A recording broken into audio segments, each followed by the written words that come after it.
Yeah. That's one person doing something different. Court?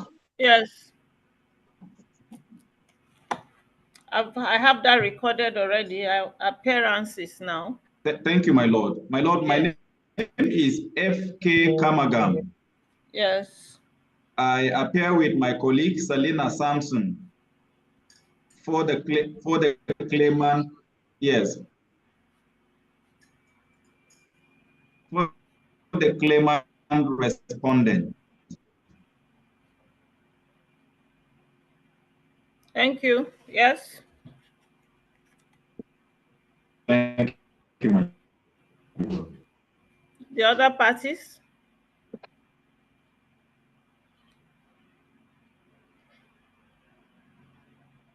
Registrar. Yes, my lord. Are the other parties connected? Okay. Yes. Maybe this is it's online. Yes. My lord, sorry, my lord, I was waiting for the counsel for the first and second defendant applicant to announce their appearance. If they are not available, I will humbly be announcing appearance for the third respondent. My name is Mustafa I. Abubakar. I humbly announce appearance for the third respondent, Abuja Market Management Limited.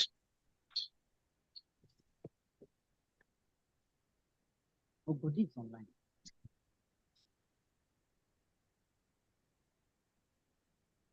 Yes. May I speak this honorable court? Yes. I am S.A.I. Otunde. S.A.I. Otunde. Yes, my lord. I appear with Mustafa Abdulkadir. And Lembo Sanda. And who? Lembo Sanda. Lembo? Yes, my lord. Sanda? Yes, my lord. Thank you. Yes. Thank you. Our appearance is for the fourth defendant. Thank you. Yes. The applicants are not in court, are not represented. No, my lord. Barrister Ogodi was online a while ago. Okay. So he can announce his appearance whenever he joins. As well, please.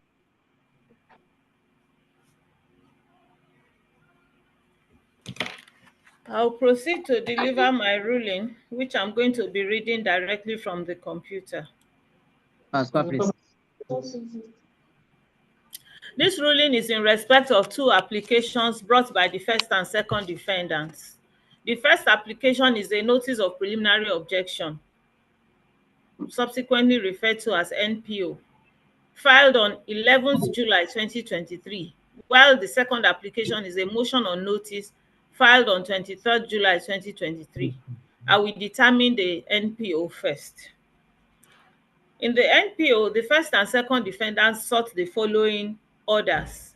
1, an order of this court dismissing this suit for want of jurisdiction. 2, an order of this court dismissing this instant suit for offending the provisions of Section 2A of the Public Officers Protection Act for instituting the action against a public officer outside the time allowed under the statute. 3, an order of this court awarding cost of 5 million naira against the claimant for abuse of the process of court. 4, and for such further orders as the court may deem fit to make in the circumstances. The NPO was based on the following grounds. 1, the action by the claimant is incompetent and is not properly brought before this court for the following reasons. 1, the claims of the claimant are statute barred, having been commenced outside the period of 3 months permitted by Section 2A of the Public Officers Protection Act. 2, this court lacks the jurisdiction to entertain the claims of the claimant against the first and second defendants who are public officers under extant laws. 2, the cause of action in the instant action purportedly arose in August 2020 when the claimant was redeployed to the Human Resource Department of the second defendant almost 3 years after the fact.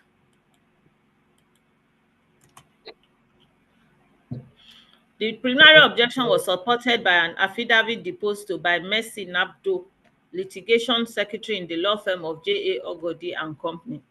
It was stated in the affidavit that the claimant was a nominee stroke employee of the second defendant, seconded to the third defendant as a representative of the second defendant, among other facts deposed to therein.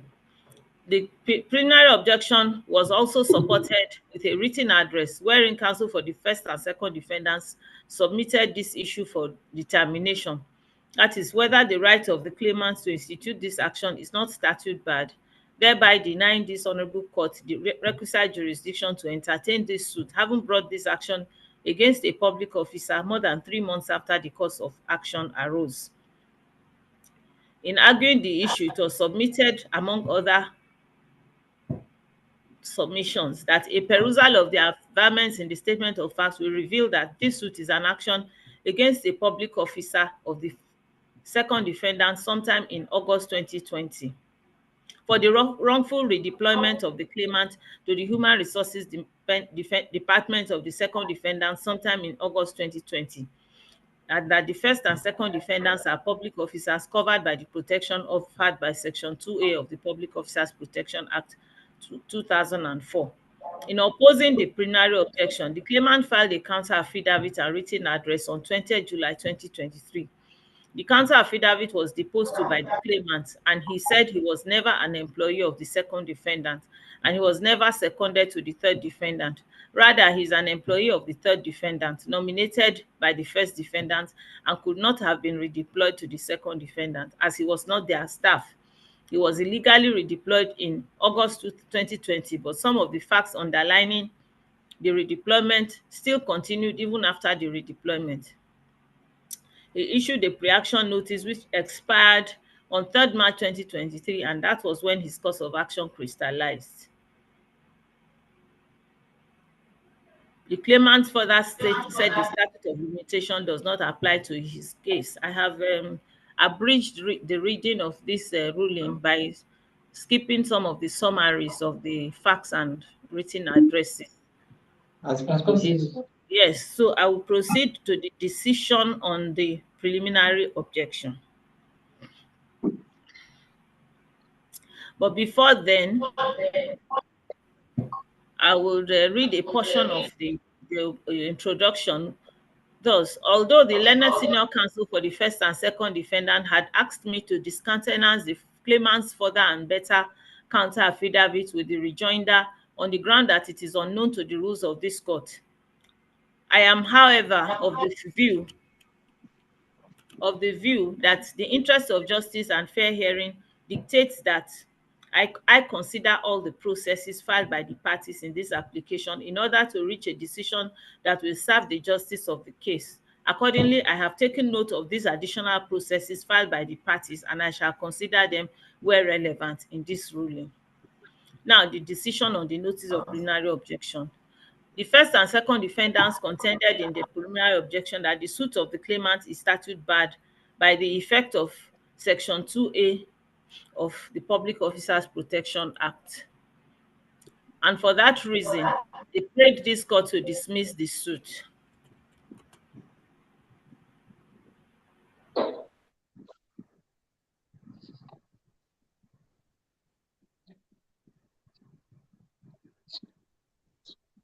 This court to dismiss the suit. Their argument is that they are public officers, but the claimant filed this suit against them on 8th March 2023 in respect of the action they took since August 2020. It is also the case of the first and second defendants that by Section 2A of POPA, the claimant ought to file this suit within 3 months of the date of the cause of action, and not having done so, the suit is statute barred. To determine the NPO, it is necessary to start by examining the provisions of Section 2A of POPA. It provides thus. I will skip reading the provisions of Section 2A of POPA, but I have set it out clearly in this paragraph. Now, this provision limits the period to file action against the public officers and to be applicable to bar a suit.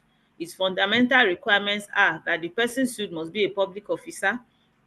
The act or neglect or default for which sued must be one in pursuance or execution or intended execution of any act or law or of any public duty or authority, and the suit must have been filed more than 3 months after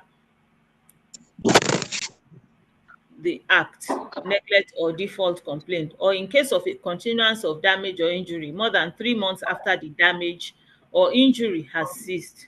Where these requirements are present in a suit, the suit is statute barred and the court will no longer have jurisdiction to entertain the suit. See Egbe versus Alhaji, 1990. Nnamdi Azikiwe University, Awka versus Nweke, 2008.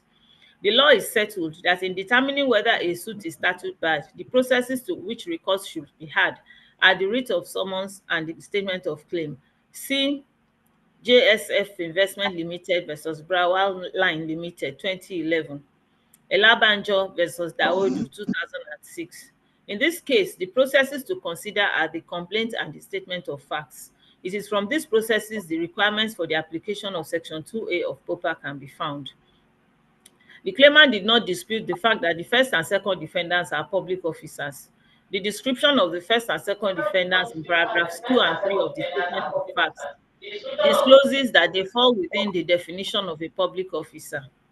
The claimant did not also dispute the fact that he filed this suit more than 3 months from the date his cause of action arose.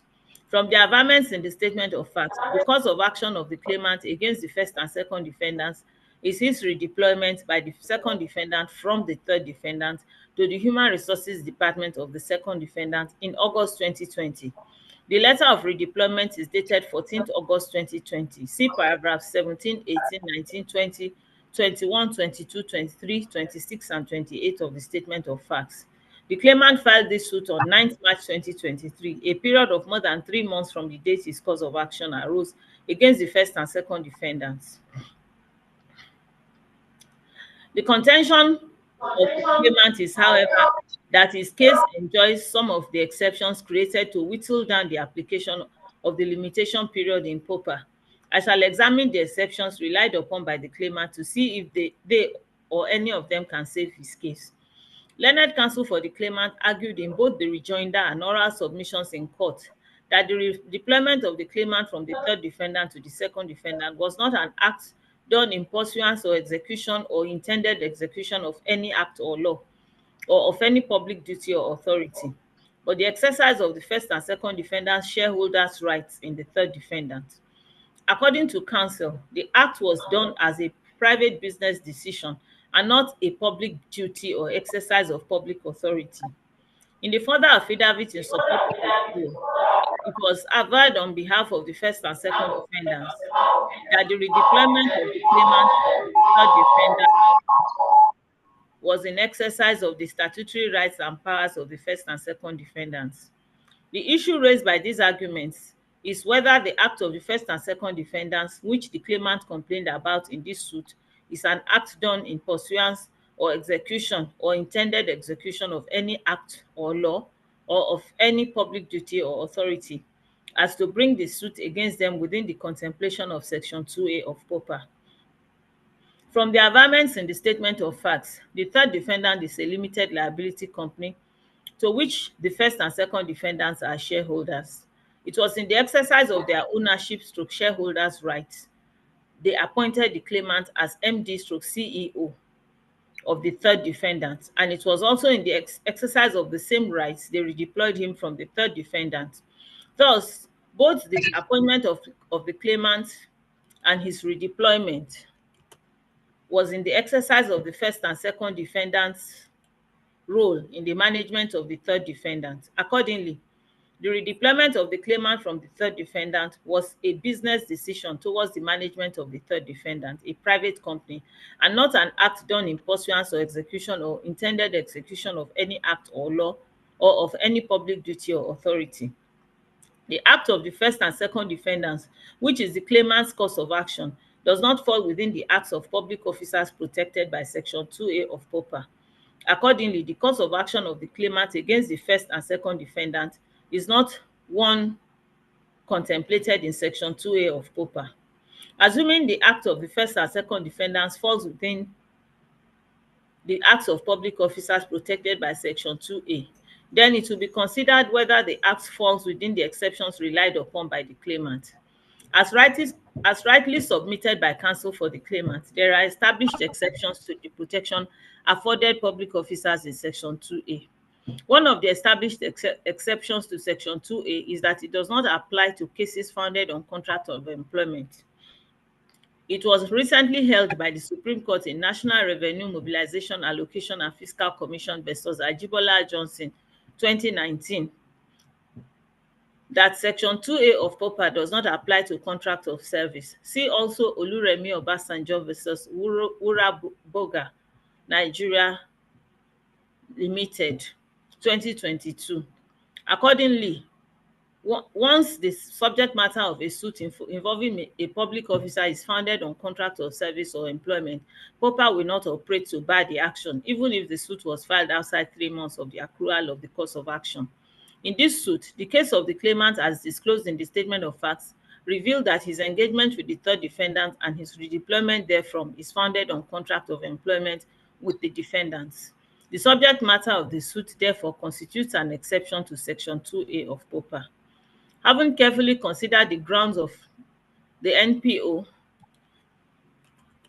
all the processes filed in respect thereof, and the submissions canvassed by counsel for the parties for and against the NPO, I find and resolve that Section 2A of POPA is inapplicable to the circumstances of this suit. Accordingly, I hold that this suit is not statute barred. The NPO lacks merit and it is dismissed. Then I'll go to the motion to set aside the consent judgment. And The second application to be determined is the motion on notice filed by the first and second defendants on 24 July 2023, wherein they sought the following orders. 1. An order of court setting aside its rulings through consent judgment given on the 20th July 2023. 2. An order of court rescinding / vacating all or any ancillary orders made by this court on the 20th July 2023. Such further orders as the court may deem fit to make in the circumstances. I will skip reading out the summary of facts as contained in the affidavits and addresses, and I will proceed to the decision part of this. Well, not quite. Let me see.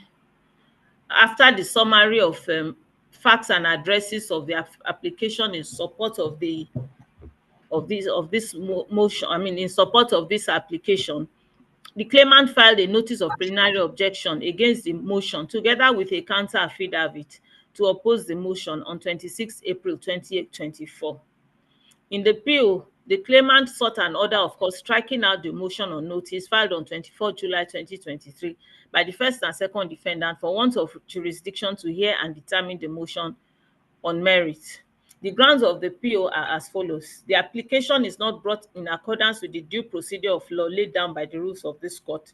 2. This court is functus officio on this application because this court has already determined this application raised by way of objection to the adoption of terms of settlement, and this court gave its considered ruling on the objection together with the consent judgment on 20th July 2023. 3. The applicants lack the local standard to attack the consent judgment entered between the claimants and the third defendant, and which does not affect the legal interests of the applicants. 4. The application filed by the applicants is an abuse of the process of this court and of due administration of justice intended to frustrate the claimant judgment creditor from enjoying the fruits of his judgment. And 5.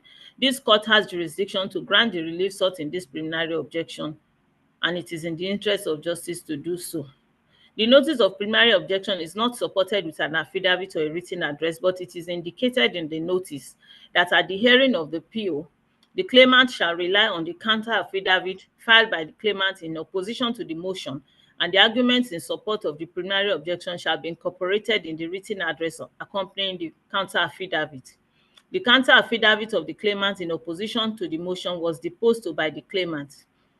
I will also skip reading the summary of that affidavit and the address in support of the said counter affidavit.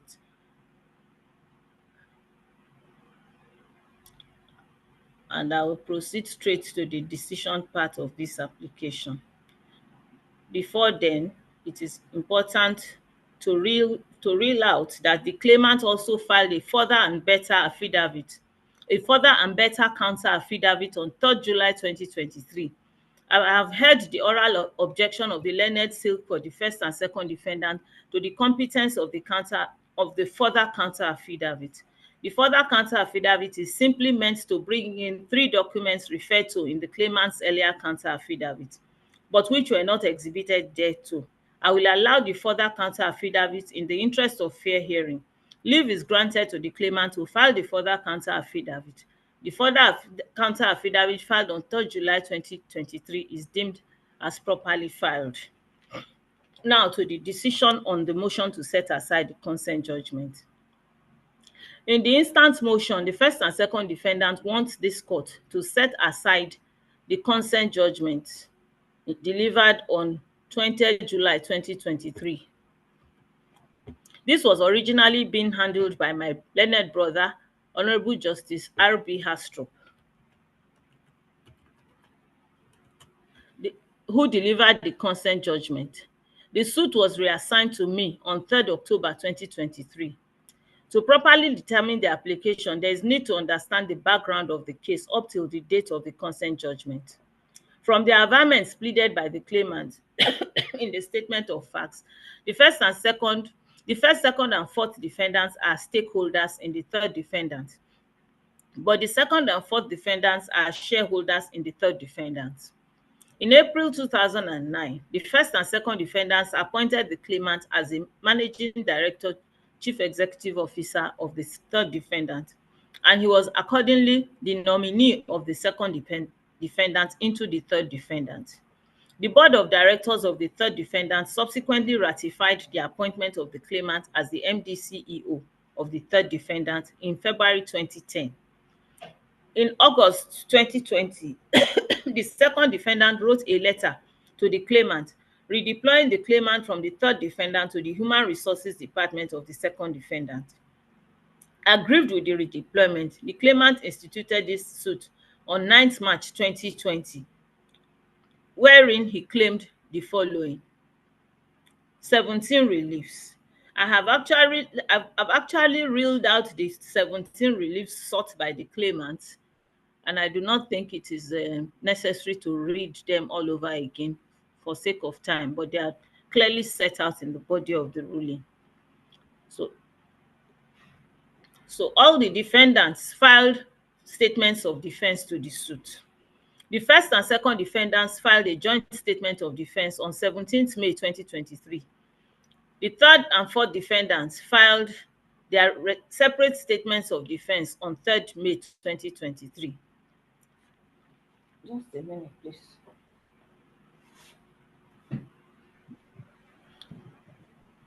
If I may, Mr. Kamagan, this suit was this suit commenced in 2023, right? Kamagan, am I still online? Yes, my lord. March 2023? Yes, my lord. Thank you. I asked so that I could effect the correction straight away. As the court pleases. Thank you, my lord. Thank you.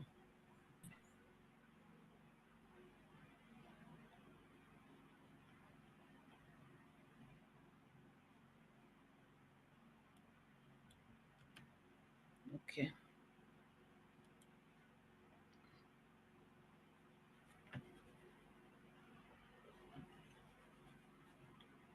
Oh my God.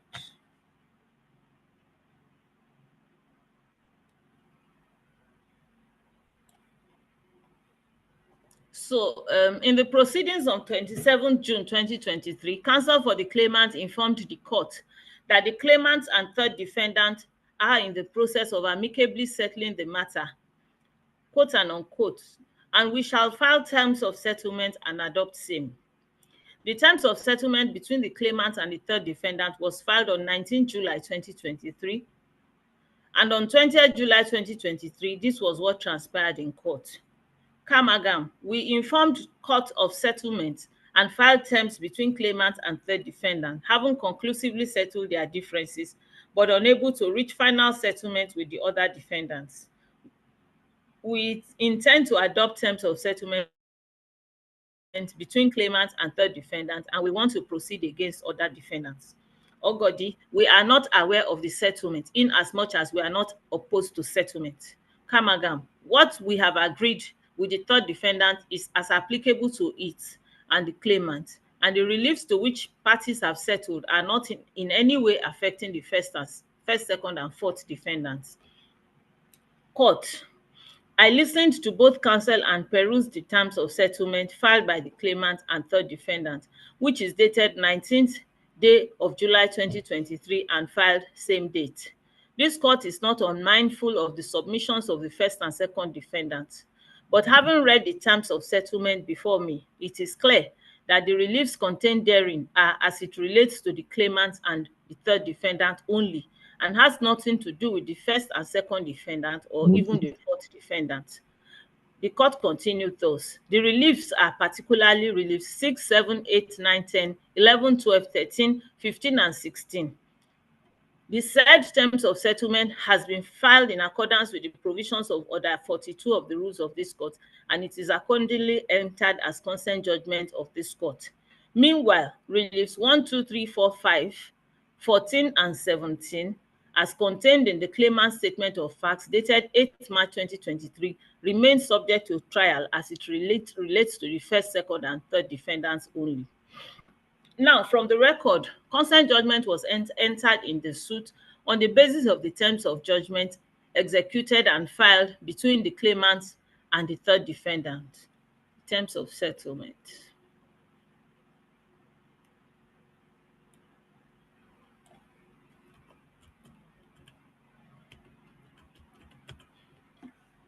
I have seen the terms of settlement dated and filed 19 July 2023. The first, second, and fourth defendants or their counsel did not participate in its execution. In the consent judgment, relief 6, 7, 8, 9, 10, 11, 12, 13, and 15, and 16 sought by the claimant were granted.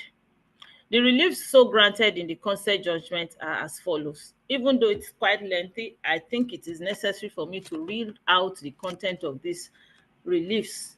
Paragraph 6, relief 6, a declaration that the claimant is and remains the valid and substantive employee of the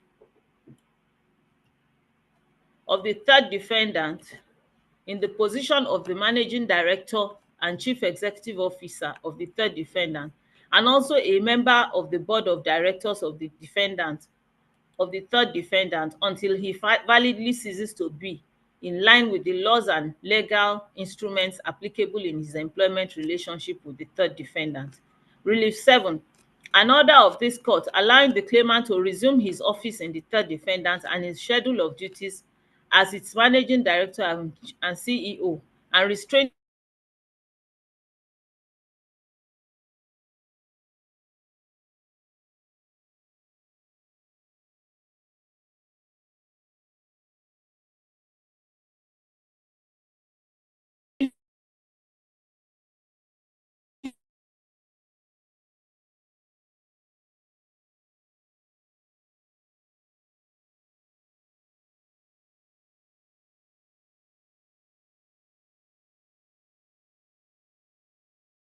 described from howsoever hindering the claimant from resuming his office or performing his duties in the third defendant as MD CEO. A declaration that reassignment of the duties and schedules of the relief 8 now.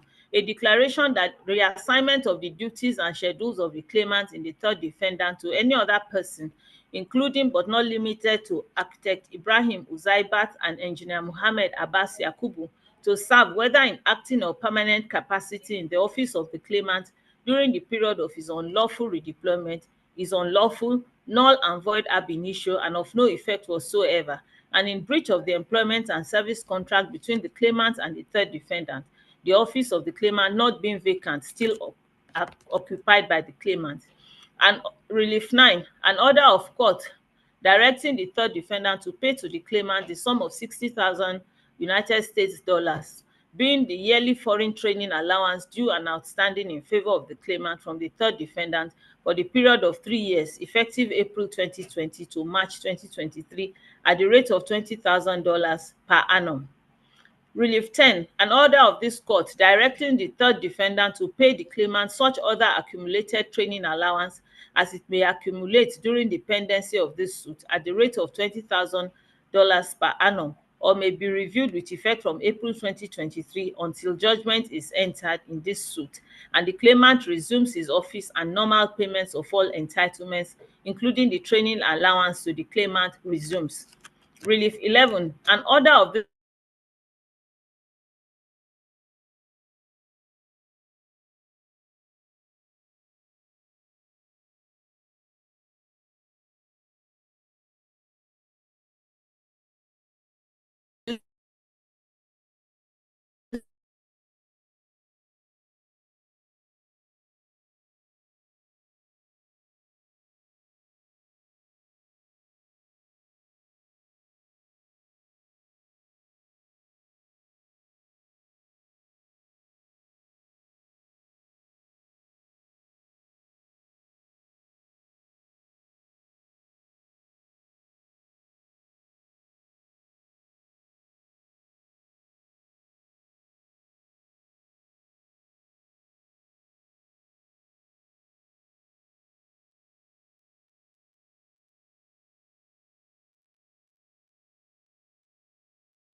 time effective the year 2023 and onward until the year judgment is entered and normal inflow of payment of such allowance resumes.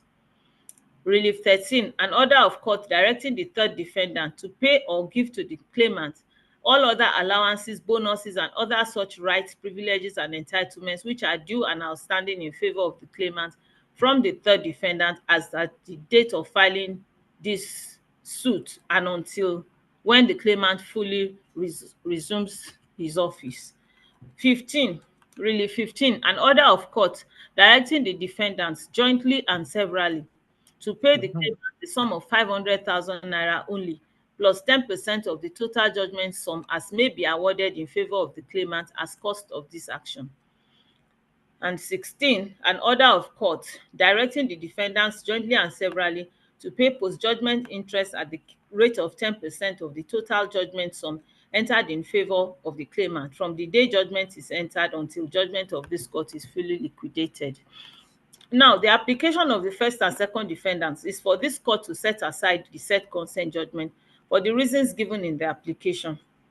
The claimant opposes the application and has also raised a notice of preliminary objection to challenge the competence of the application.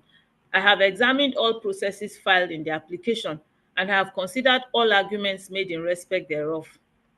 It is observed that some of the grounds of the claimant's NPO touched on the merits of the motion at hand. My approach will be to resolve the grounds of objection and the motion altogether. The position of the law is that a court has the powers to set aside its decisions, orders, judgments, or even consent judgment. The power to do so may be conferred by statute or the rules of court, or may be exercised by the court under its inherent jurisdiction. See Volcan Gases versus Cheslat 2001, Onjewe versus KSMC and I 2003, Refuge Homes Savings and Loans Limited versus Garkuwa 2023. This power or jurisdiction in a court to set aside its judgment or ruling may be exercised in instances where the judgment, ruling, or order sought to be set aside is a nullity or was made without jurisdiction, or where the court was misled into giving the judgment, ruling, or order, or where the judgment, ruling, or order was given by mistake.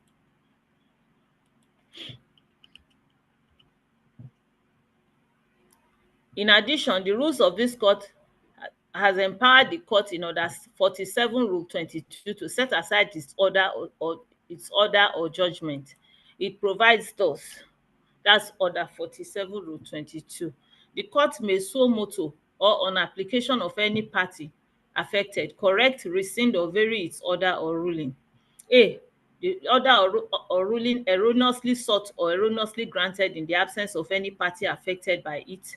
B, in which there is an ambiguity or patent error or omission, but only to the extent of such ambiguity, error, or omission. And C, it is granted as a result of a mistake common to the parties. The court may also suo motu or on application of any party affected, rescind any order or judgment or ruling granted or made in the absence of that party. The court may rescind judgment made in error. By the above rules of this court has the inherent powers to suo motu or on application of any party, rescind or set aside any order or judgment or ruling upon being satisfied of any of the grounds prescribed in the rule. It is therefore not in doubt that this court can set aside the consent judgment delivered on 20th July 2023. The question, however, is whether the said consent judgment can be set aside in view of the circumstances of this application. One of the grounds of the claimant's objection to the motion is that the motion, since it is seeking to set aside the judgment of this court, is a post-judgment proceeding, which should have been brought in compliance with Order 47 Rules 19 and 20 of the rules of this court. The motion, not having complied with the rules, robbed this court of jurisdiction to entertain the application. The response of the learned counsel for the first and second defendants is that the motion is not a post-judgment application as it resides within the same existing suit. The said Order 47 Rules 19 and 20 of the rules of this court provides as follows. 19. Any proceeding initiated as a post-judgment proceeding or any application brought or filed as a post-judgment proceeding shall be given a new suit number. 20. Any party or counsel who files any post-judgment proceeding shall make reference to the previous judgment from which the post-judgment proceeding arose, e.g. in re suit number dash dash dash versus A versus B.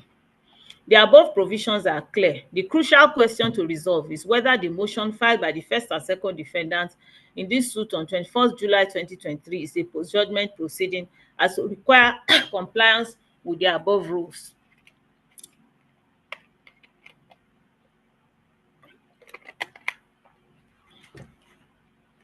When the claimant and the third defendant resolved and filed terms of settlement, the consent judgment ended the part of the case of the claimant against the third defendant. The consent judgment, however, did not end the whole suit. The suit continued and subsisted against the first, second, and fourth defendants. This is the suit that is still pending. Although the application is in respect of a judgment, the fact that the suit is still pending and the parties who brought the motion are not parties to the consent judgment, the motion cannot be said to be a post-judgment proceeding. It would have been a different matter if it was the third defendant who brought this motion. In my view, in the peculiar circumstances of this case, the motion is not a post-judgment proceeding. Therefore, the requirements of Order 47 Rules 19 and 20 of the rules of this court are not applicable. The claimants also contended that the first and second defendants have raised the same issue before the consent judgment was entered, and their objection was duly considered and ruled upon in the consent judgment. For this reason, the claimant asserted that this court has become functus officio with respect to the instant application. This is the same reason counsel for the claimant said this application is an abuse of court process.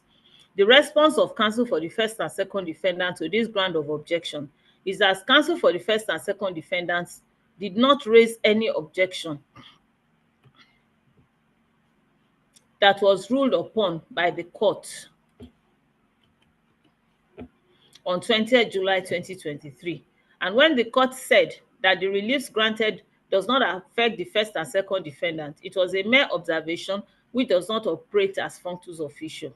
In the proceedings of 20th July 2023, counsel who represented the first and second defendants said this in court: "We are not aware of the settlement, inasmuch as we are not opposed to settlement." Then counsel for the claimant said, "What we have agreed with the third defendant is as applicable to it, and the claimant and the reliefs to which parties have settled are not in any way affecting the first, second, and fourth defendants." In delivering the consent judgment, this court held thus, quote, "This court is not unmindful of the submissions of the first and second defendants, but having read the terms of settlement before me, it is clear that the reliefs contained therein are as it relates to the claimant and third defendant only, and has nothing to do with the first and second defendants or even the fourth defendant. What counsel for the first and second defendants raised in the proceedings is that they were not aware of the settlement, but the pronouncement of the court is that the reliefs contained in the terms of settlement has nothing to do with them. This statement of the court is based on what the counsel for the claimant said and not a consideration or decision on what the counsel for the first and second defendants said. Thus, the court never considered and determined the submission of counsel for the first and second defendants that they were not aware of the settlement. Again, when counsel for the claimant said reliefs to which parties have settled are not in any way affecting the first, second, and fourth defendants, the court did not hear the other parties on the same issue before concluding that the reliefs contained therein are as it relates to the claimant and third defendant only, and has nothing to do with the first, second, and fourth defendant. It appears that the court did not address a fundamental issue raised by counsel for the first and second defendants in that proceeding, and the decision of the court that the reliefs granted has nothing to do with first and second defendant did not emanate from any application made by the first and second defendants in that proceeding. Thus, this court cannot be said to be functus officio in this application, nor can this application be said to be an abuse of court process.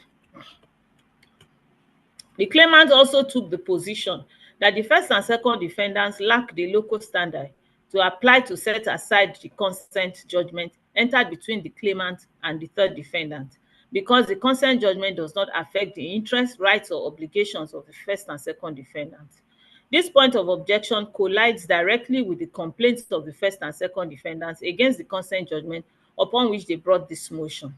In the affidavit in support of the motion, it was stated that the first and second defendants were not parties to the terms of settlement, and the terms of settlement between the claimant and the third defendant directly impacts the defense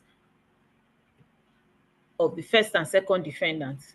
It was also stated that the consent judgment failed to take into consideration that issues have been joined on some of the portions of the consent judgment.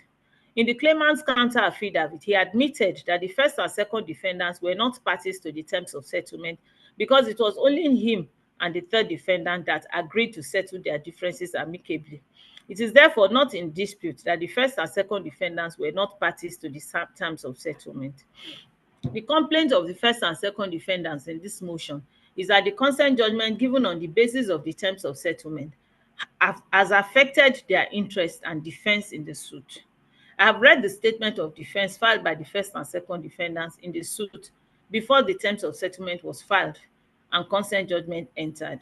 I have also examined the claims sought by the claimants in the suit, the terms of settlement, and the consent judgment entered. I have seen that the first and second defendants disputed the claims of the claimant and joined issues on the facts upon which the claims were brought. One main issue in the suit to be resolved is whether the redeployment of the claimant from the third defendant by the first and second defendant was proper, and the claims of the claimant which are founded on that issue are reliefs 1, 2, 3, 4, 5, 6, 7, 8, 14, and 15, and 16. It implies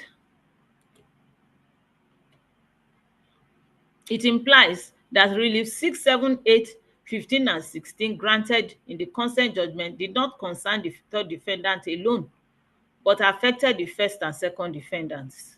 I have seen that some of the claims granted in the consent judgment affected the interests of the first and second defendants in the suit, but they were not parties to the settlement which resulted to the consent judgment. The effect of the consent judgment in the suit is that the claims granted therein have been disposed of, and they are no longer alive in the suit for determination between the claimant and the first, second, and fourth defendants. In other words, the first and second defendants have been foreclosed in their defense to those claims. To this extent, and in view of the foregoing, I hold that the first and second defendants have the locus to bring this application. I have examined all the grounds of the NPO, and I find no merit in any of them. The NPO is dismissed. With respect to the motion of the first and second defendants, I have seen good reasons to grant the application. The claims sought by the claimant in the suit, particularly those covered in the consent judgment, concerned and affected the first, second, and third third defendants jointly, but not the claimants and the third defendant jointly, but the claimant and the third defendant engaged in settlement of the claims without involving the first and second defendants. The consequence is that the first and second defendants were not given fair hearing in respect of those claims granted in the consent judgment, which affected their interest. Having not been involved in the settlement resulting to the consent judgment qualifies as having been erroneously entered in the absence of the first and second defendants. Order 47, Rule 22 of the rules of this court permits me to set aside such judgment. Accordingly, I am inclined to exercise my inherent powers to set aside the consent judgment entered in this suit on 20th July 2023. The motion of the first and second defendants is granted. I make the following orders. 1. The consent judgment given on 20th July 2023 is hereby set aside. 2. All other ancillary orders made by this court on 20th July 2023 pursuant to the consent judgment are vacated. 3. The case will proceed to trial, and trial will be conducted in an accelerated manner. No order as to cause. Ruling is entered accordingly.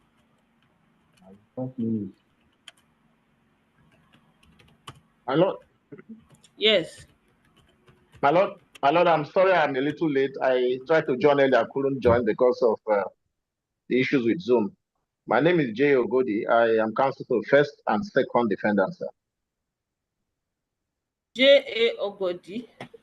Yes, my Lord.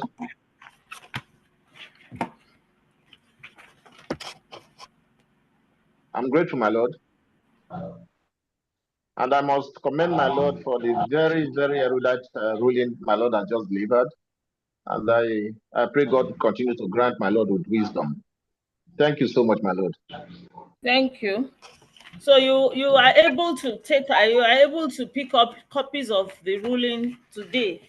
I expect they will be I've made the corrections while reading the ruling, and they will be printed out and brought for my signature, and you can avail yourself with your copies either today or any other day. I'll come today, my Lord. I'm so grateful. Thank you so much, my Lord. God bless. My Lord, may I also specifically thank the court for this ruling. We are very grateful for the effort and industry put in by my Lord. Thank you. My Lord, on behalf of the third defendant, we thank my Lord for the very erudite ruling, and we pray God to continue to guide you, my Lord. Thank you very much. So as it is now, I'm going to have to give you a trial date since I've made an order of accelerated hearing. Yes, my Lord. Yes. May we be guided by my Lord's diary. Okay.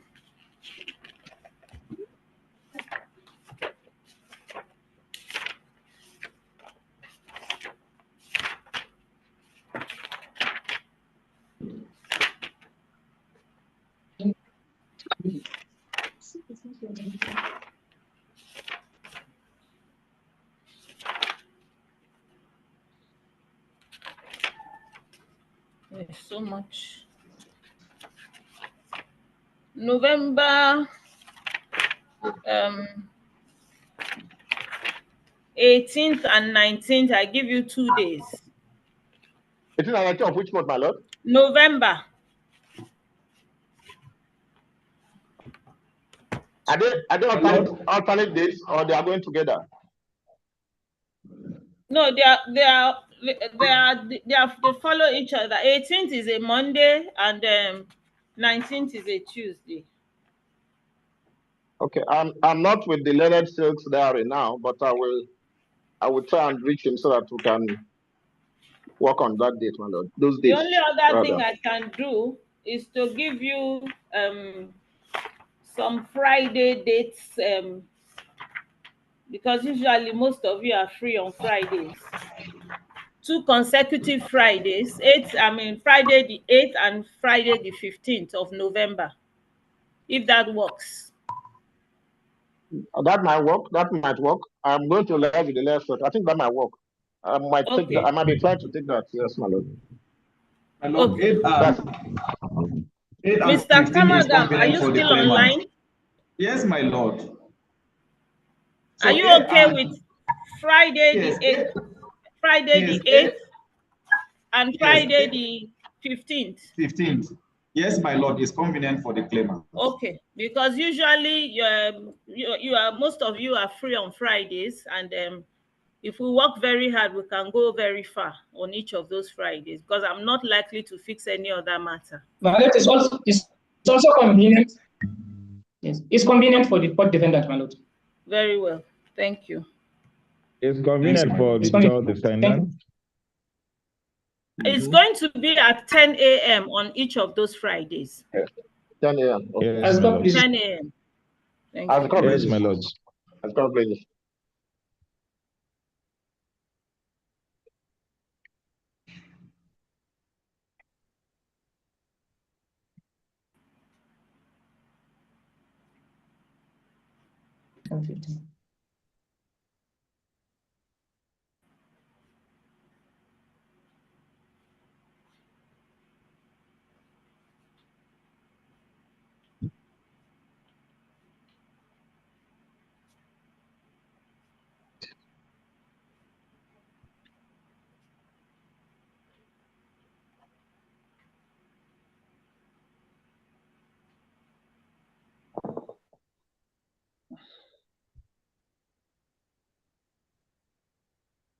The case is adjourned to Friday, 8th November 2024 and Friday, 15th November 2024 for definite hearing at 10 a.m. on each day.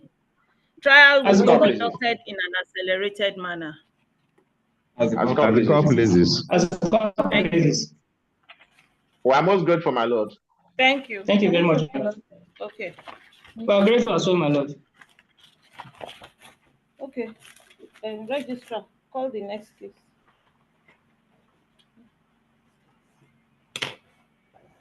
Remind me to update my diary when I finish.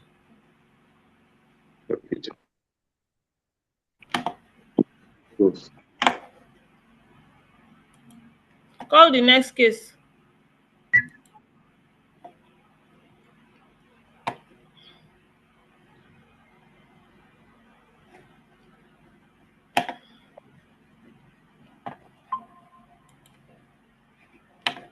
Registrar, is he not on? Not off. Give me Off now. 233, the last one. Just take it. Case number NSCN/Abuja/16/2022 between Mr. M.S. Okafor and others, and Nigeria National Petroleum Corporation. Without parties absent.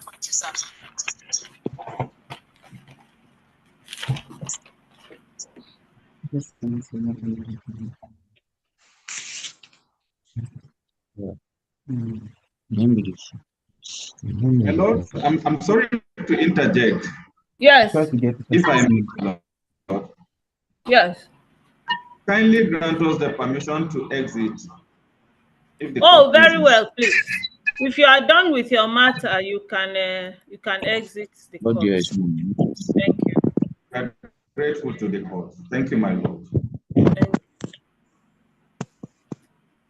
Tuesday, oh, today is Friday.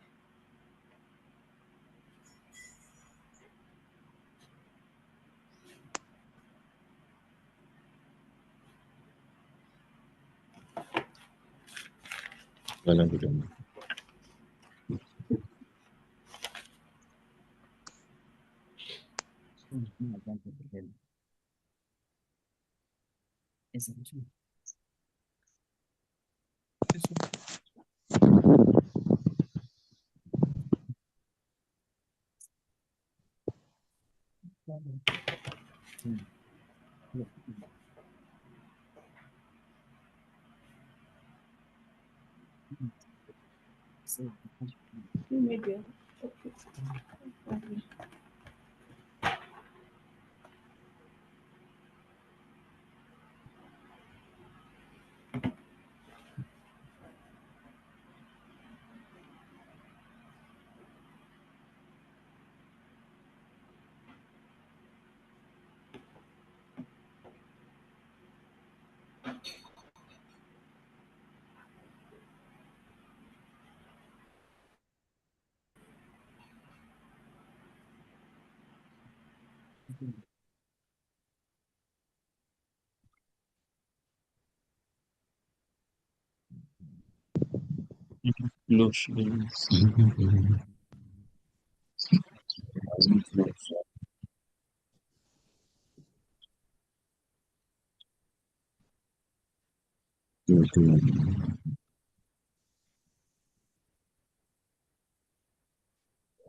That's connected.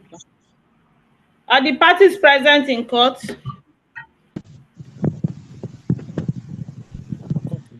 Parties are absent, my lord. Okay. Appearances, please. With profound respect to this court. Yes. My name, my appearance is for the claimant. Your name, C. Ogalagu? Yes, my lord. My appearance is for the claimant's applicant.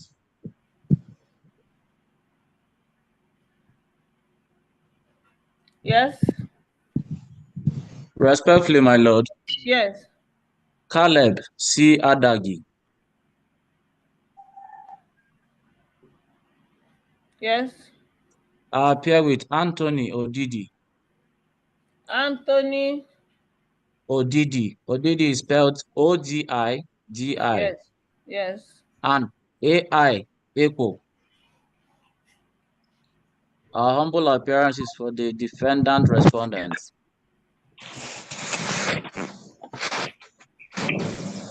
Come on, give me paper from another file. Kenny, I need paper. Please hurry. This file. This one. We'll try to go. There's none here.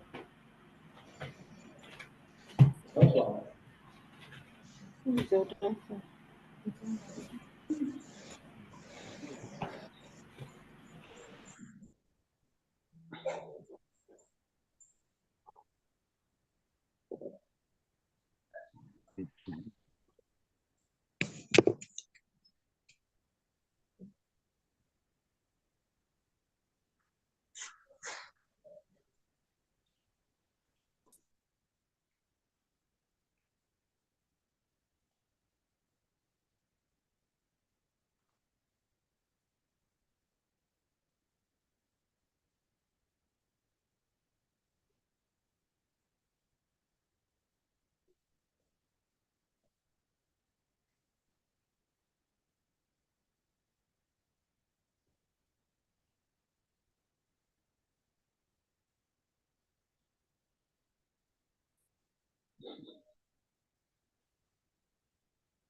Hello, Council. My Lord will soon join you. Okay.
Hello, are you there, please?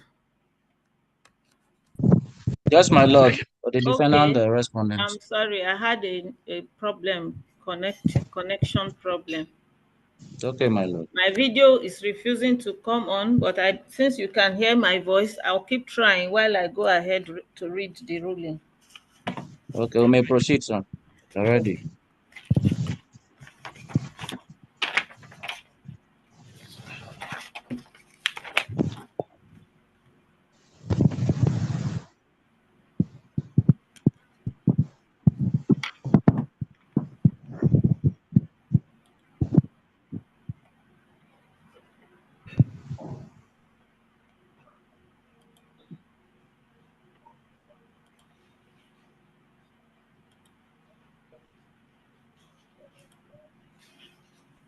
Okay, so here's the ruling of the court.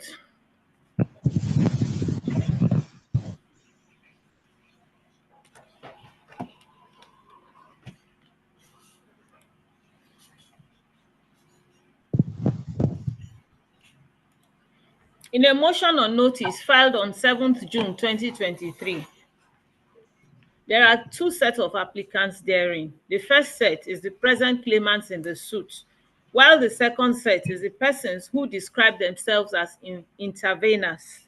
They are Mr. Aliu Ibrahim Nakande, Solomon Aboke Atewo Ideso, and Mrs. Josephine Ihaza. The prayers sought by the applicants in the motion are as follows. 1. An order joining Mr. Aliu Ibrahim Nakande, Solomon Aboke Atiewo Ideso, and Mrs. Josephine Ihaza being the administrators of the estate of Mr. I.S. Nakande, Mr. C.B. Ekejo, and Mr. O.N. Ihaza, respectively, as C.B. Ekoja, and Mr. O.N. Ohaza, respectively, as co-claimants in this suit. 2. An order granting leave to the claimants applicants to amend the originating process and all other processes in this suit to reflect the parties joined to the suit, and also by addition of the underlying paragraphs 2, 3, 7, 8, 9, and 10 of the proposed amended statement of facts. 3. An order granting leave to the claimants applicants to reopen their case by calling Mr. Aliu Ibrahim Nakande as additional witness. And 4. Any other orders as the court may deem fit to make in the circumstance. The affidavit in support of the motion was deposed to by the first intervener applicant, Mr. Aliu Ibrahim Nakande. He said he is a son of late Mr. I.S. Nakande and that his father, Mr. C.B. Ekoja, and Mr. O.N. Ohaza worked together. His father, that is his father Nakande, one Mr. C.B. Ekoja and Mr. O.N. Ihaza worked together with the claimants as employees of the defendant. His father and Mr. C.B. Ekoja and O.N. Ihaza were tried and dismissed together with the claimants by the defendant in relation to the same issue of the loading of MT to Tuma, which led to this suit. but his father and Mr. CB Ekoja and ON Ihaza died before the commencement of this suit, and they died intestate.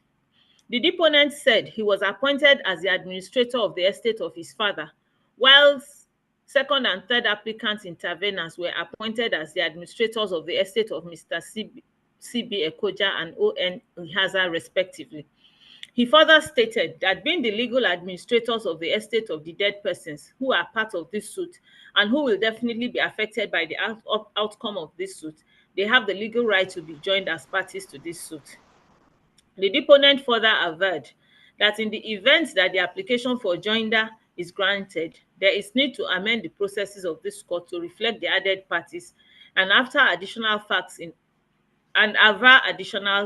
in addition to the need to reopen the claimant's case so that he can testify as additional witness.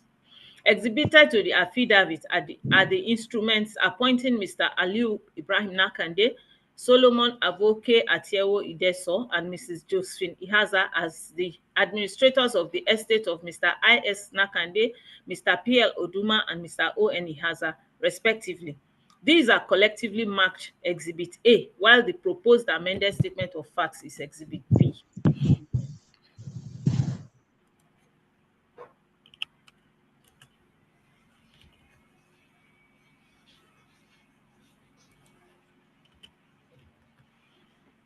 Okay.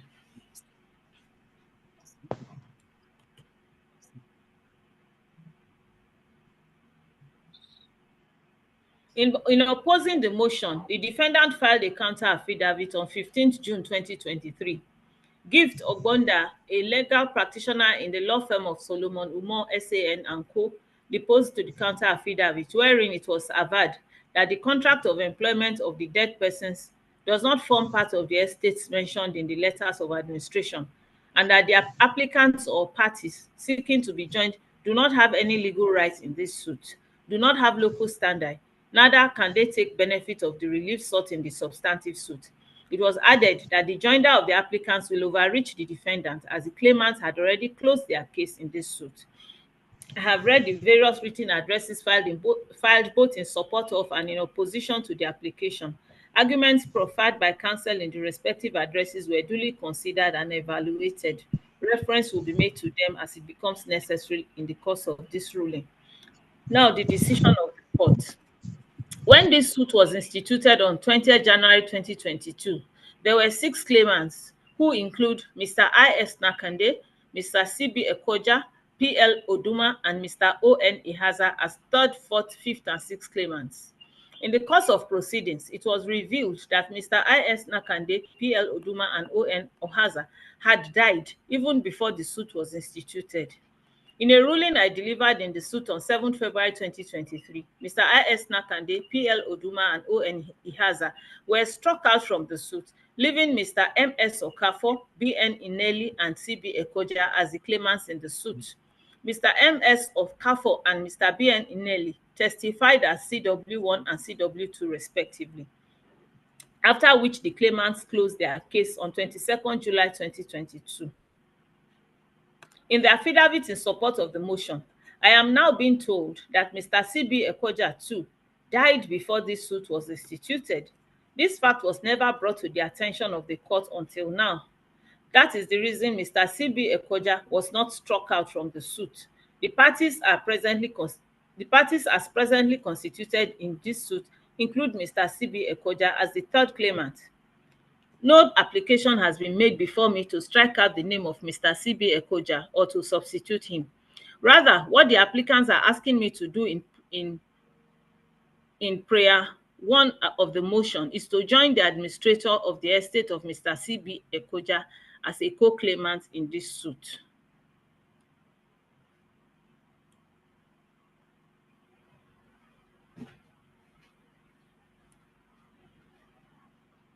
The name of Mr. C.B. Ekoja cannot reflect as a claimant in the suit, and at the same time, the administrator of his estate is seeking to be joined as co-claimant.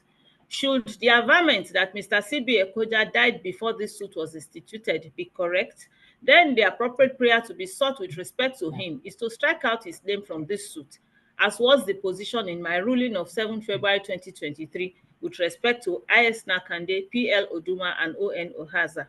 The prayer in the instant motion seeking to join the administrator of the estates of CBA Koja as co-claimant in the suit is inappropriate and cannot be granted.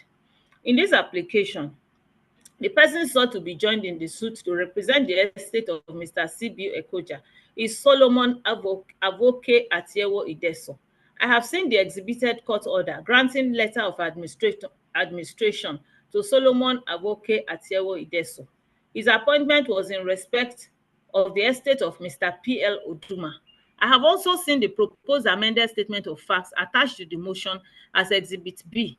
Mr. C.B. Ekoja is still reflected as the third claimant in the suit, while the name of the fifth claimant is one Solomon Avoke Atieso Ideso, stated to be the representative of the estate of late P.L. Oduma. There is, however, no prayer in the motion or any averment in the affidavit in support of the motion relating to P.L. Oduma. It seems to me that the applicants are confused as to who between Mr. C.B. Ekoja and P.L. Oduma, as to whom Solomon Avoke Atieso Ideso wants to be joined to represent in the suit. This fact further renders prayer one of the motion, to the extent to which it relates to Mr. C.B. Ekoja, incompetent. Mr. I.S. Nakande and O.N. Ohaza had died when their names were included in the suit as claimants. As at the date the suit was commenced, Mr. I.S. Nakande and Mr. O.N. Ihaza had no capacity to institute a suit. Thus, when their names were struck out from the suit, it affected the claims in the suit relating to them or their rights or benefits asserted in their behalf in the suit. It is deemed that they were never contemplated in, nor were they part of the suit ab initio. Now, can the administrators of their estate be joined in the suit as co-claimants at this stage of the suit? I do not think so. The reason the Mr. Aliu Ibrahim Nakande and Mrs. Joseph Ihaza want to join in the suit is to litigate the interests, rights, or benefits of Mr. Nakande and Mr. Ohaza.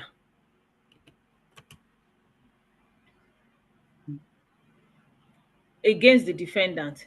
Those interests, rights, or benefits cannot exist in this suit that was instituted after they had died. The suit as presently constituted relates to the claims of the present claimants against their former employer, the defendant. Thus, Mr. I.S. Nakande and O.N. Ohaza have no claim in this suit for which the administrators of their estate need to be joined to prosecute.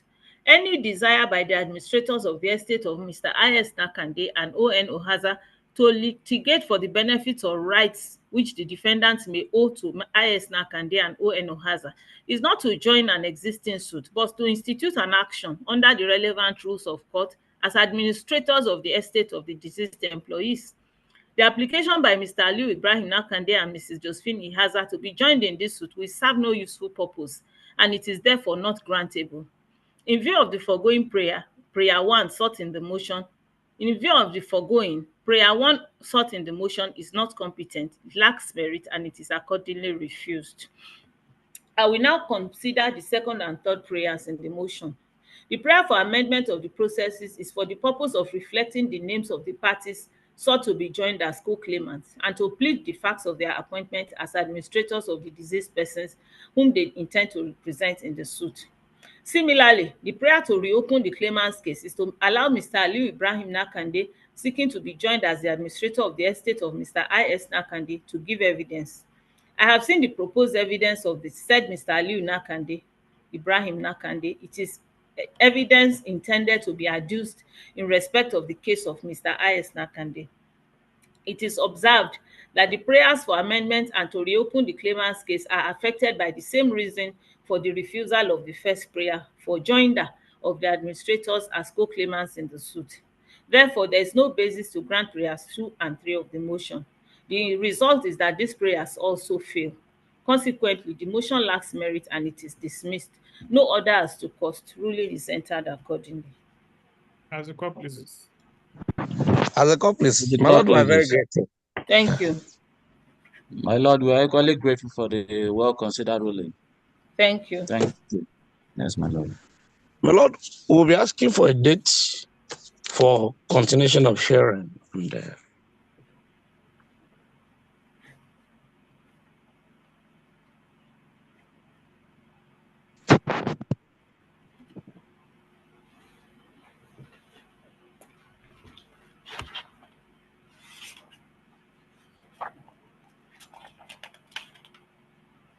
November 19th.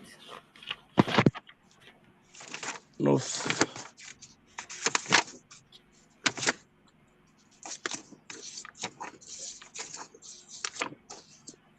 My Lord, November 19th is convenient to the claimant. Okay. Is the defendant, Mr. Adagi, is November 19th convenient for you? No, my lord, November 19th. We have 20th, sir. It is convenient Okay. to the court. 20th is fine. Is it fine by you, Mr. Galagu? Yes, my Lord. 20th is fine. Thank you. All right, thank you, my lord. Yes. Thank you.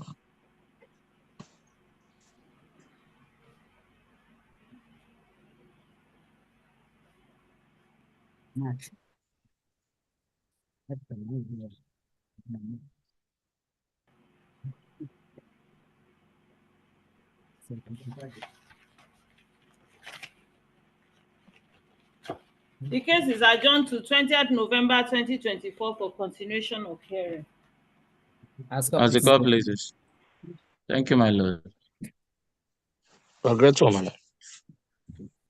May we humbly apply to exit the platform.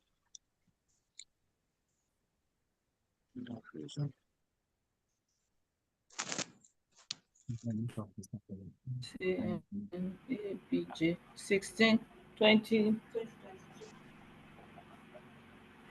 Okay.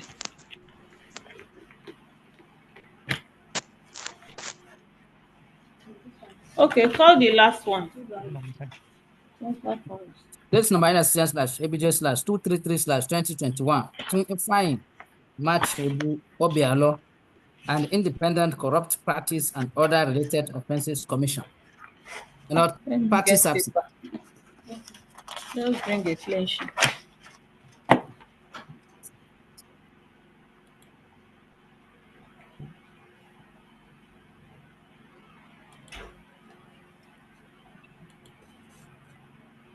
Are the parties present? That is absent. That is absent, madam. Appearances.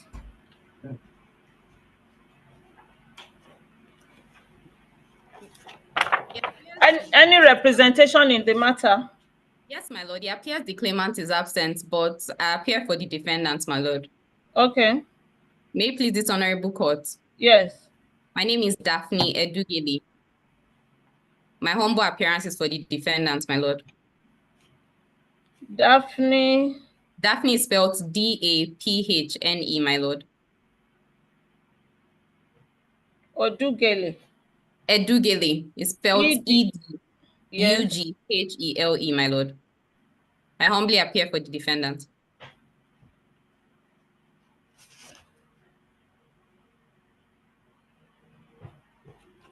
Okay.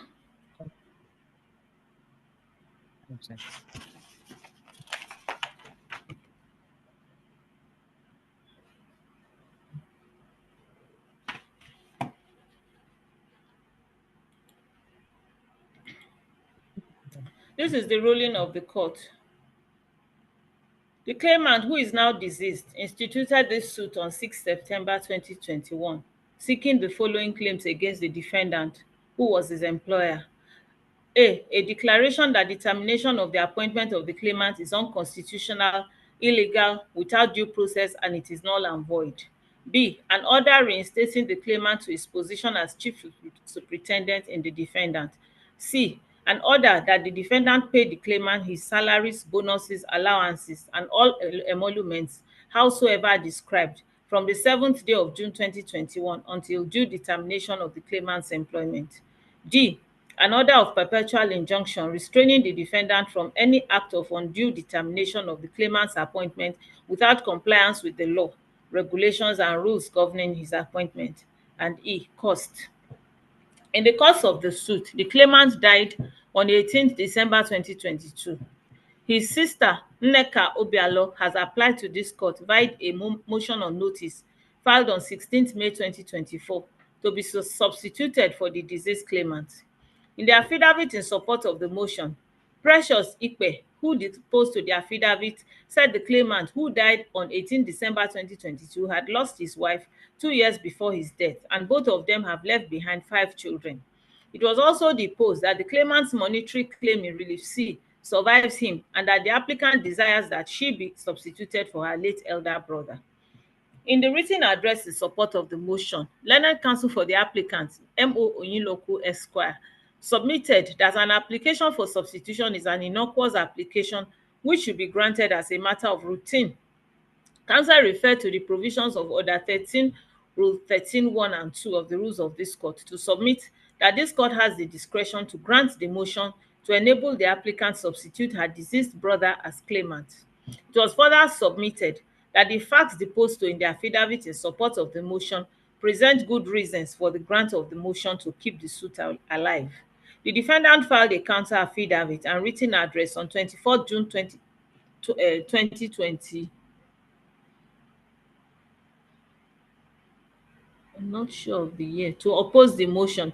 Odugele, when did you file your counter affidavit, please? Edugele. I'm sorry, my lord, I was muted. Let me confirm the dates, my lord. Okay, I'll just read along. You call my attention when you find it. The counter affidavit was deposed to by Oga Odo Alphonsus. The deponent said the claimant was an employee of the defendant, whose employment was terminated after the conclusion of disciplinary process. The claimant instituted this suit to challenge the termination of his employment. The cause of action in this suit is a personal right of action accruing to the claimant, and upon his death on 18 December 2022, the cause of action has been extinguished and cannot outlive the claimant. It was also averred that the deceased claimant's cause of action with respect to his employment with the defendant cannot be assigned or conveyed to his agents, heirs, or representatives. Counsel for the defendant, Adebayo Adetomiwa Esquire, submitted in the written address in support of the counter affidavit that the applicant did not satisfy the requirements in Order 13, Rule 13, 1 and 2 as to be entitled to substitute the deceased claimant. It was also submitted that the cause of action in this suit is the termination of the deceased claimant's employment, and it is personal to the deceased claimant. As a result, the cause of action did not survive the deceased claimant as to enable the applicant to take over and continue the suit. It was argued that the suit, being an action to enforce contract of service, cannot survive the death of the claimant, and it abates accordingly. My decision. It is not in dispute that the claimant died on 18 December 2022 when this proceeding was pending. It is the law that a dead person cannot institute a suit or continue to be a party in a suit. From the moment the claimant died, he ceased to have the capacity to be a party in this suit.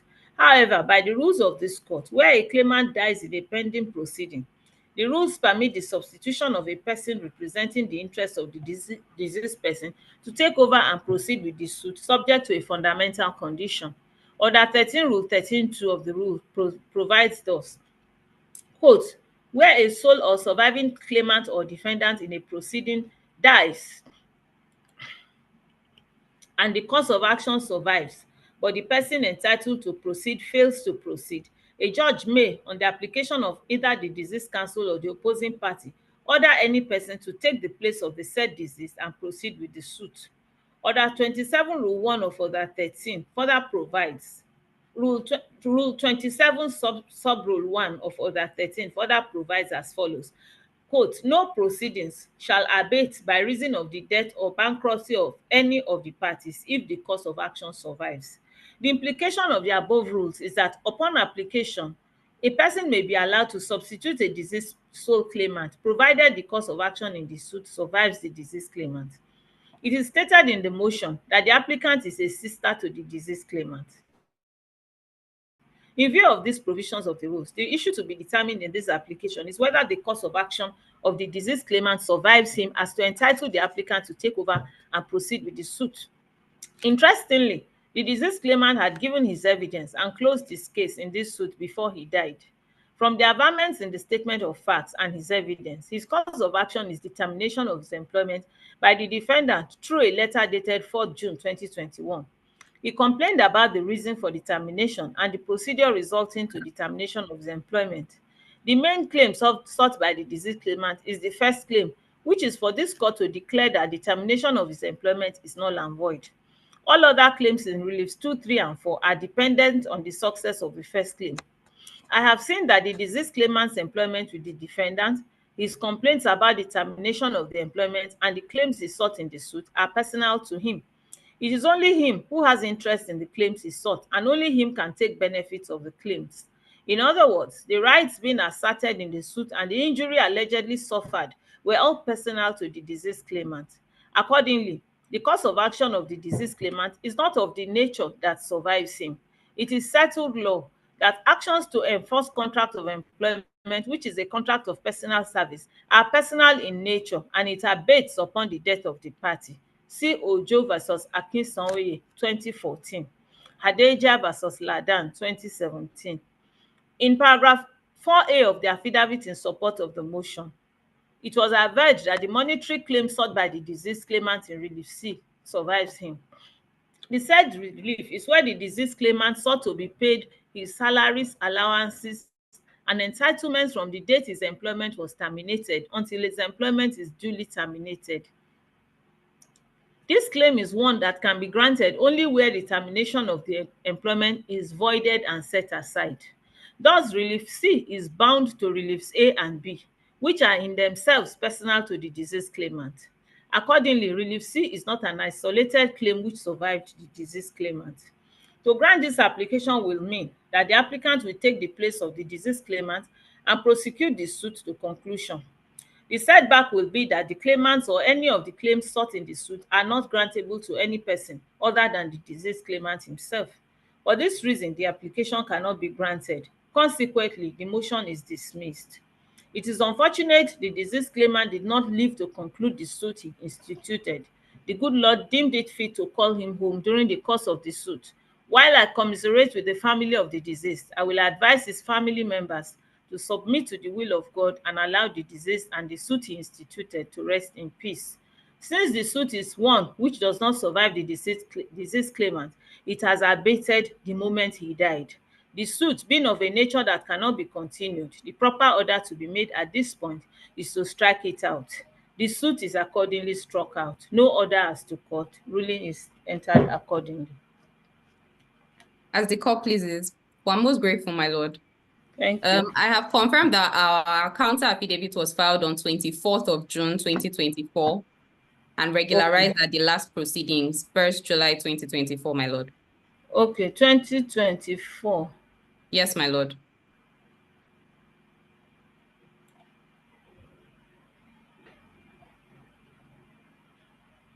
The claimant had earlier filed a motion, then filed another motion. So the extant motion, my lord, is the one we filed a counter to on 24th June 2024, my lord. Okay. I'm trying to find the parts I need to put in that information.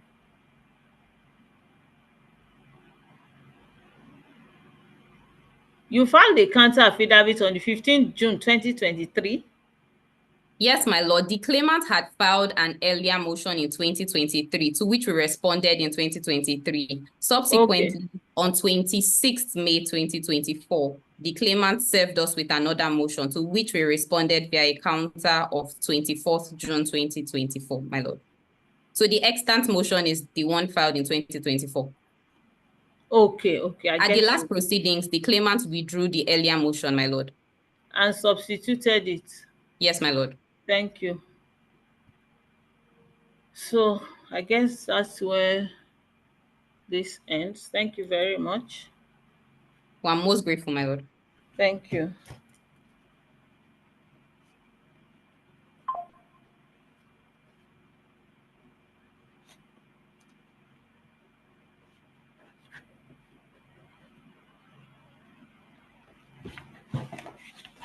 Okay.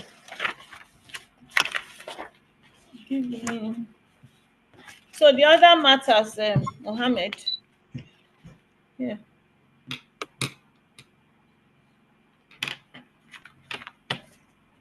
Is there any other matter? Registrar, can you please come? Yes, my lord. What's the suit number? No, check those ones. NSTN/ABJ/339/2023 between Adeyemi Oluwafemi Badiru and Nigeria Immigration Service and Control General Nigeria Immigration Service. What's the suit number? 339/2023, my lord.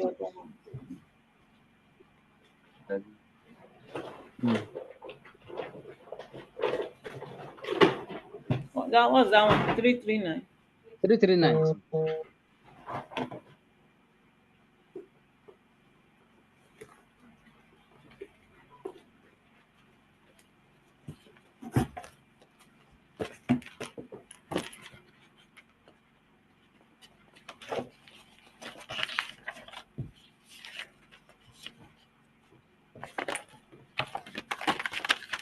Okay.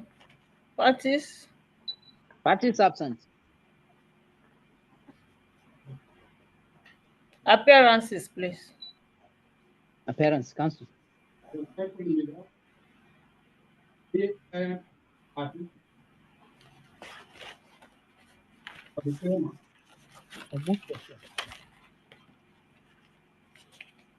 I can't hear you. Is somebody speaking?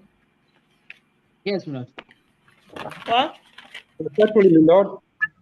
Yes. A.M. Aduku. Aduku is A-D-U-K-U for the claimant.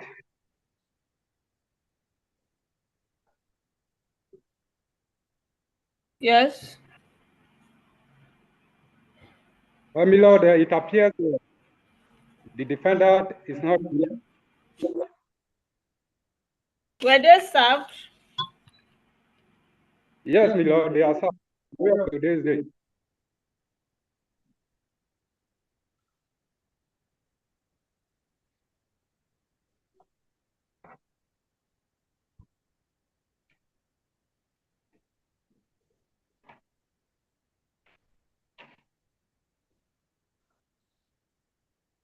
So on the last adjourned date, I remember that Mr. Aduku, you were in court and we identified all the processes. Yes, my lord. That was on the 2nd of July. Yes, my lord. So what do you want now? Oh, my lord, on the last day, you told the court that we want to retrieve the judges of this court to allow us to see the way up to this day. This honorable court have the power order. Wait a minute, Mr. Aduku, listen to me.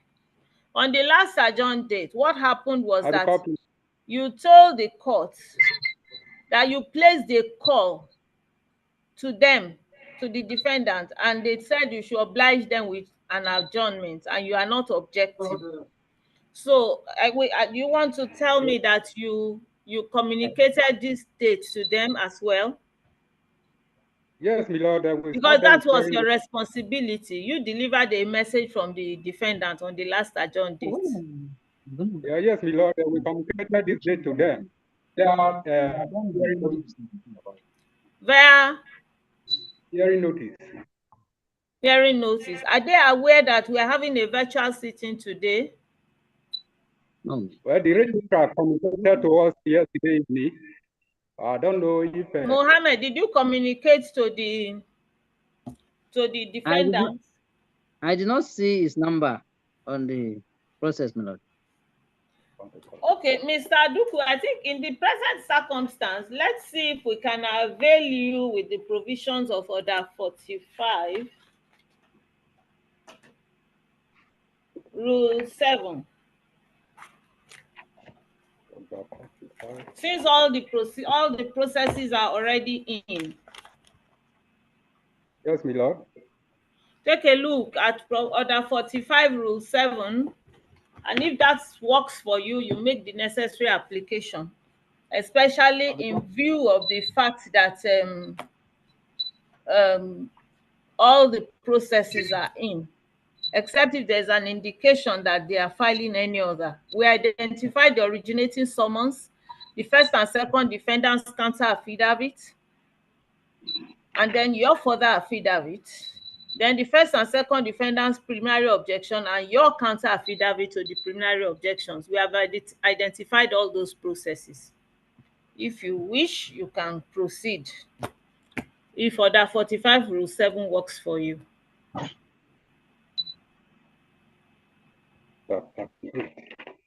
Have you seen it? It's with the provision where I can deem your written address to be adopted, your processes to be adopted. But you need to be sure that they are not coming or they are not aware, or that they are aware of today's date. So you tell me what you want.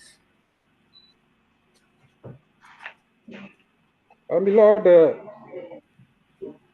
we have Order 38 Rule 3.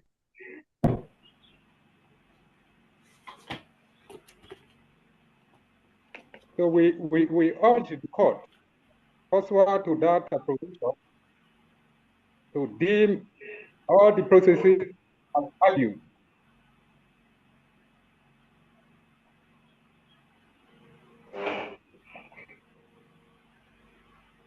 Yes, you are very right. What Order 38 Rule 3 works for you? Are the court, please? Okay, so you make your submission, please. You informed them of today's date? Yes, my Lord. They are aware of today's. Not that they are aware, because the last time I didn't order hearing notices, all right? The last time yes, you informed the court that you placed a call to them. What I expect of you is that all that while I was busy reading rulings, you would have also placed a call to them. So it's not enough for me when you say they are aware of today's date. I want to hear you say you informed them. If you informed them, I'm taking your word for it because you are speaking from the bar. We informed them. We served them with hearing notice. Pursuant to today's date.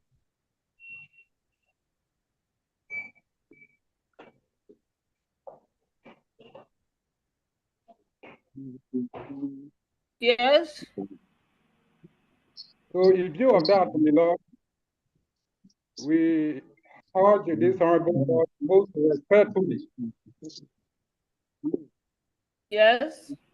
Pursuant to Order 38 Rule 3, to Art 3 of the rules of this honorable court.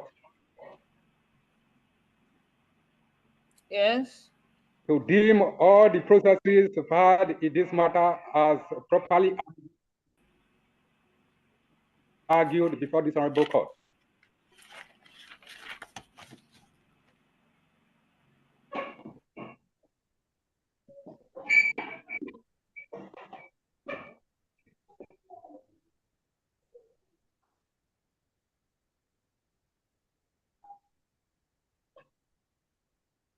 Thank you.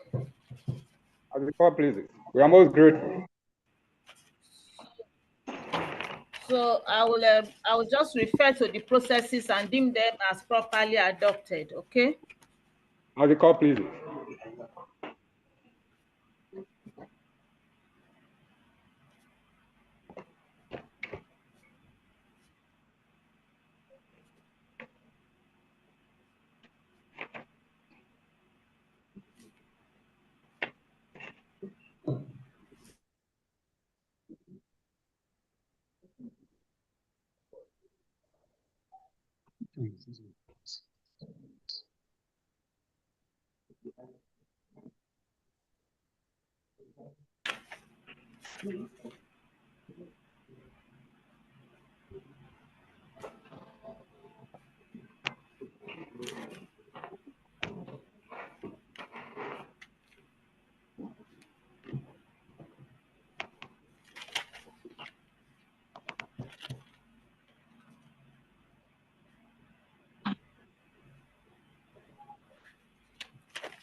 The following processes are hereby deemed as adopted before me.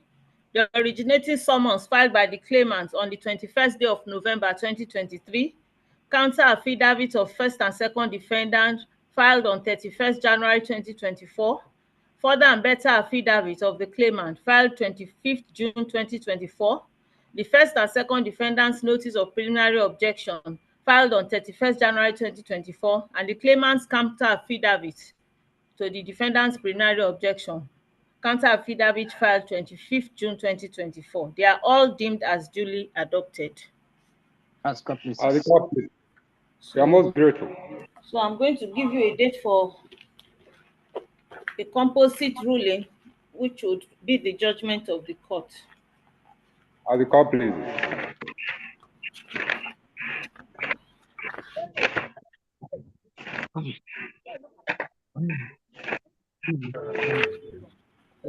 What's today?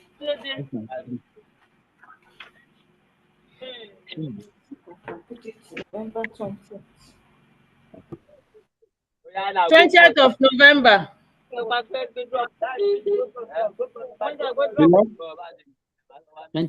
20. November 20th. It's convenient, my lord.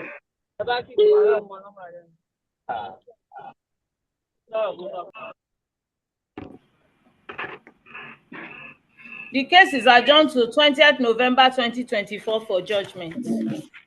As court, please. We are very grateful, my lord. Thank you. Kenny.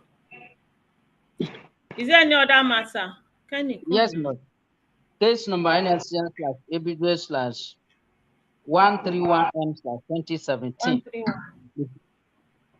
So the file is to judgment. Is with you? Yes, Lord. Okay, just a minute. Let me record the last one. The last one is what? 339. 339 2023.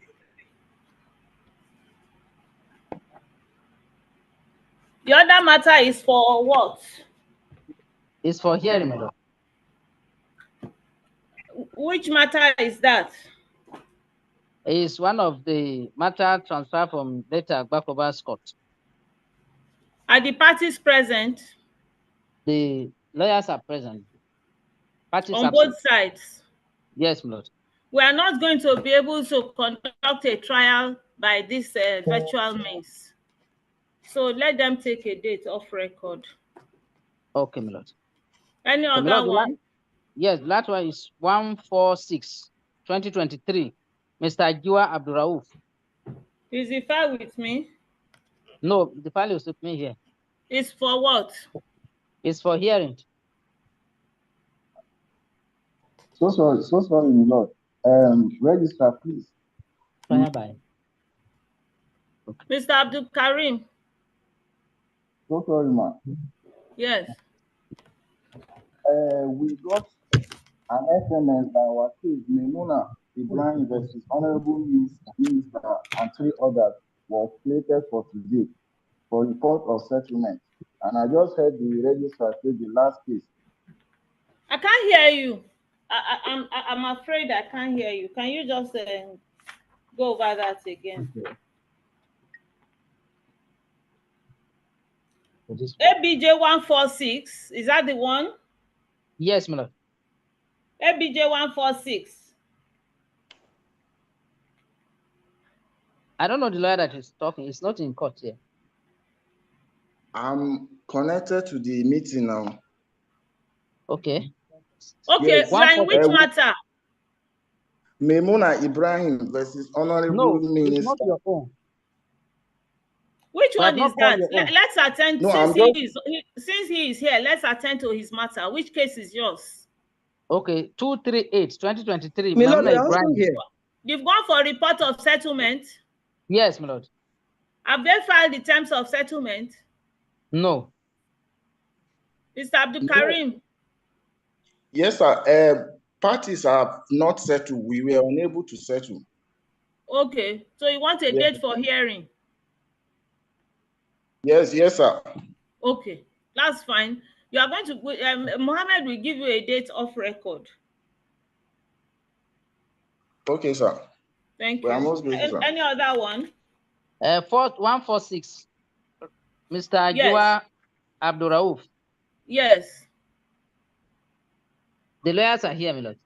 The issue with that matter was that we're to determine whether they want to use the trial on record. Have they agreed to use the method? Yes, my lord. Okay, I'm going to give you a very short date so that we can take the processes in open court. Okay. As court pleases. So you can give them a date in October. Let me see. The dates are very scarce, but I will squeeze you in. October 24. October 24. It's convenient, my lord. Okay. So, Mohammed, when you come to me, you will update the diaries, okay? Okay, my lord. Okay, so give Mr. Abdul Karim a date. Okay, my lord. And then the other matter too. Okay, my lord. Thank you very much, Counsel. I appreciate your patience. We are most grateful, my lord. Thank you. Most grateful, my lord. Most grateful, my lord. Have a nice day. I'm most grateful. Thank you.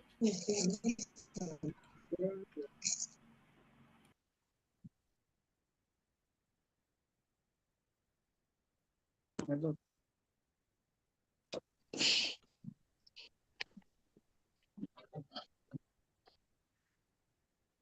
Registrar. Yes, Mr. Abdul Karim. Yes, can I get 22nd October for my matter? Memuna Ibrahim. Yes, yes. 22nd is okay. 22nd October, ba? Yes. Okay. Thank you. You're welcome. Hello.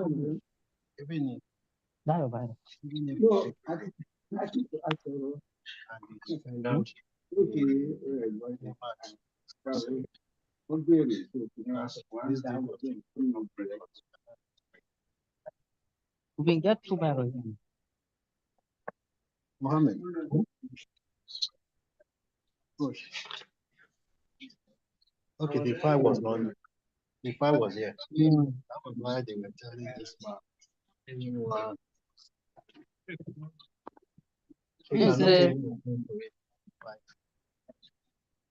And apart from that, the claimant this date was taken up. Hearing notice was not served. There's no staff.